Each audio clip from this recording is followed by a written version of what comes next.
गतकालीठू ही जो वर्षा आरंभ होता आज वर्षार परिमाण टी बढ़ी और गतकाली राति तमाम वर्षा होता आज सकाळे झिपझिप वर्षा लगी रही फल जनजीवन तो अस्तव्यस्त होती रास्ताघाट में जदिओ गाड़ी चलाचल करुच्ची किंतु बहुत कम गाड़ी चलाचल करुच्ची हूँ बादामबाड़ी जहाँकि जनगहलीपूर्ण अंचल किंतु प्रतिदिन एठी जो भाव गाड़ी चलाचल करे से नहीं रास्ताघाट से भिड़ नहीं दुकान बजार काँ भाँ खोली दुकान बजार प्रायतः बंद रही कि दुकान बजार खोली ना प्रायतः लोक मैंने व्यवसायी मैंने जो मैंने रही दुकान बजार प्रायतः बंद कर आवश्यक नथिले लोक मैंने साधारणतः घर बाहर ना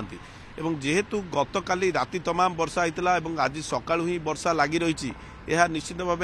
अस्तव्यस्त कर जनजीवन को गाड़ी चलाचल प्रायतः कम रही अन्यपटे विशेषकर जब देखिए आप गोटे पटे ठंडा प्रबल अनुभूत होपटे वर्षा हो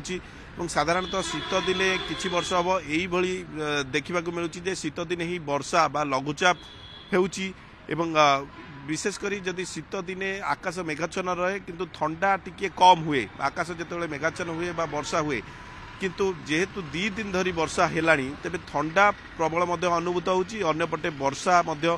जेहेतु लगी रही तेबे निश्चित भाव आशा करिबा जे वर्षार परिमाण जदिओ आज अधिका रही आशा करिबा आसंता काली हुए तो वर्षार परिमाण कमी पारे कहीं 2 दिन धरी लगातार वर्षा जारी रही जेहेतु पाणीपाग विभाग पक्षर कहुई आगामी 3 दिन पर्यंत फोरकास्ट करा 3 दिन पर्यंत वर्षा लगी ठंडा अनुभूत होउची स्कूल कॉलेज जो छात्र छात्री माने जीवा कथा आप देखिए जब स्कूल कॉलेज रे प्रभाव पड़ी स्कूल कॉलेज विशेषकर छात्र छात्री माने जाऊना साधारणतः लोक मैंने गोटे पटे ठंडा अनुभूत होतुवार स्वेटर पिंधुंती वर्षा जेहेतु होती छता धरवा पड़ुची निश्चित भाव वर्षा प्रभाव पड़ी वर्षा जो जनजीवन अस्तव्यस्त होती।